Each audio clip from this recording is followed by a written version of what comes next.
This is about as normal as it gets for mid-August weather in the inland northwest, but I'm at least tracking one chance for rain later this week.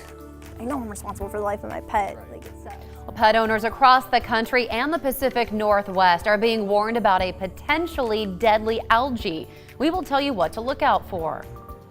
And they always find their way back home, but now Washington State University football could find itself on a new TV series. What show is considering featuring the Cougs this upcoming season?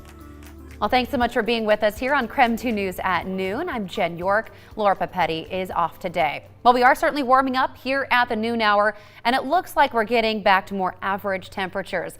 Thomas Patrick is in for Evan Narani. Thomas, what can we expect for the rest of the afternoon? I'll tell you what, this week it's more about normal, because last week was all about the extremes for the inland northwest, and today, lots of sunshine out there and our temperatures are warming up nicely, but it's certainly not too hot out there. 76 right now in Spokane and Ritzville, 81 in Moses Lake, and 84 in Pomeroy, the only spots in the 80s along with Colville as of right now. So that's pleasantly warm, but certainly not too hot and not too cold for an August day. By the way, our air quality is about as good as it gets as well. All the air quality issues from last week don't seem to be hampering us at all this week either. So here's the 12-hour forecast this afternoon, getting up into the 80s for just about everyone across the area, dipping back down into the 60s early in the evening hours. Now this upcoming weekend, our temperatures will still stabilize, but notice there's at least a small chance for rain this upcoming Saturday. Coming up, we'll detail just how high of a chance that rain could be and what other day we could see some thunderstorm activity as well. That in just a few minutes.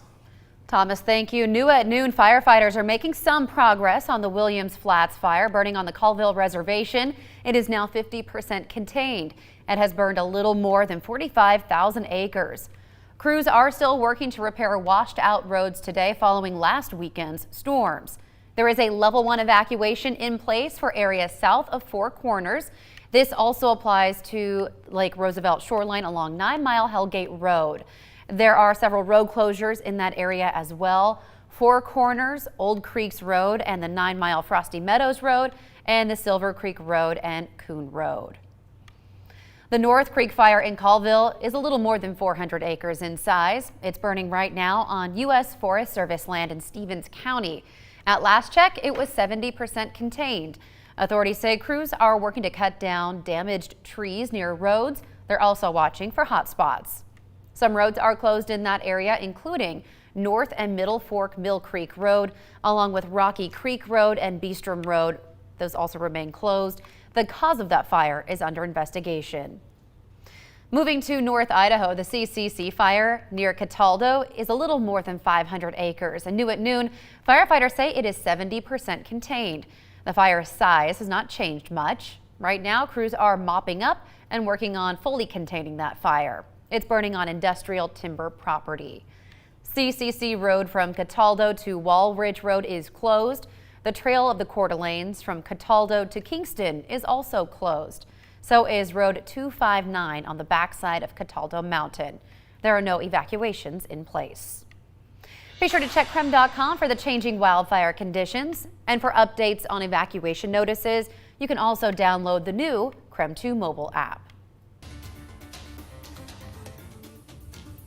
The Secretary of Housing and Urban Development, Ben Carson, is visiting Spokane right now. This morning, he met with Representative Kathy McMorris Rogers. He also toured the Envision Center. It provides housing, employment, and educational services to those who need it most, among other offerings.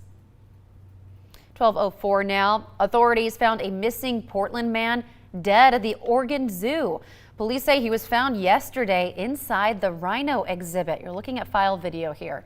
The exhibit is under construction and no animals were inside. He was reported missing 2 days ago. The cause of death has not been released. So within 2.5, 3 hours, it had all happened, and she was effectively on life support before we had her put to sleep. There is a warning today for swimmers and pet owners. This follows increased reports of toxic algae blooms across the country. It can be harmful to humans and fatal to pets. In the Pacific Northwest, Kootenai County officials issued a health advisory for Lower Twin Lake due to the harmful algae blooms. Experts say bacteria has the potential to produce just dangerous levels of toxins. And on the west side of the state, There are warnings about toxic algae in a number of lakes. So here is how to spot it. It looks like foam or scum or mats on the surface of the water. It's found in lakes, rivers and reservoirs and coastal areas. It can also be in blue color, it can be green, brown or red, and it usually smells bad. The symptoms in people and animals are pretty similar, including muscle weakness, vomiting, and indigestion. Symptoms can show up within minutes. Experts say you should rinse off your pets immediately if they come into contact with the water and keep them from licking their fur.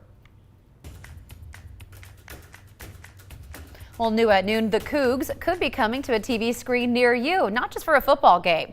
This news has Washington State University fans buzzing today. Leaders with the WSU football program says the program is in talks to star in the HBO series Hard Knocks. It would be a college version of the program, a first for the show. However, school leaders say the two parties have not signed a deal just yet. DevilsDigest.com reports Arizona State University, Penn State, and Alabama are also under consideration for the show. 18-year-old Spokane swimmer Ryan Foote is going to the 2020 Olympic trials.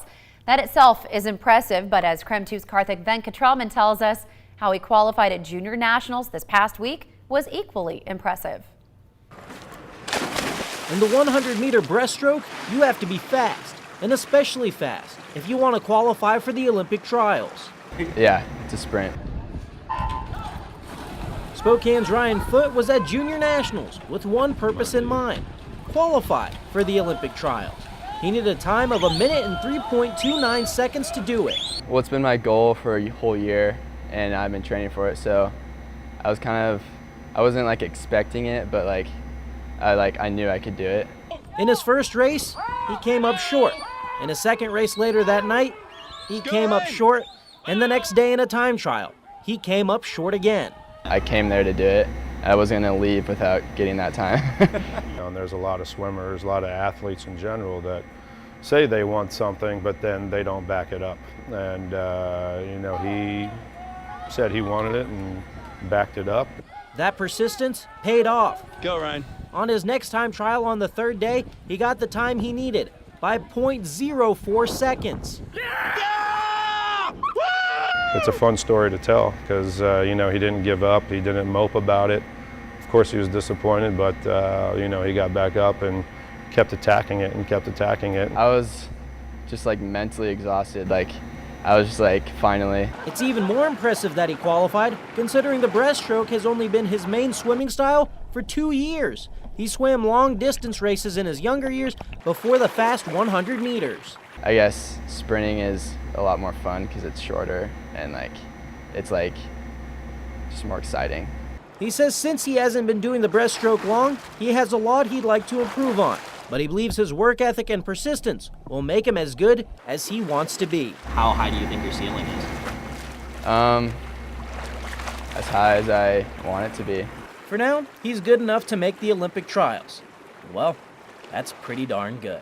Reporting in Spokane, I'm Karthik Venkatraman, KREM 2 Sports. Well, Foote will swim for the University of Arizona next year. The Olympic trials are next June in Omaha. Foote will have to finish in the top 2 from there to make it to the Olympic team.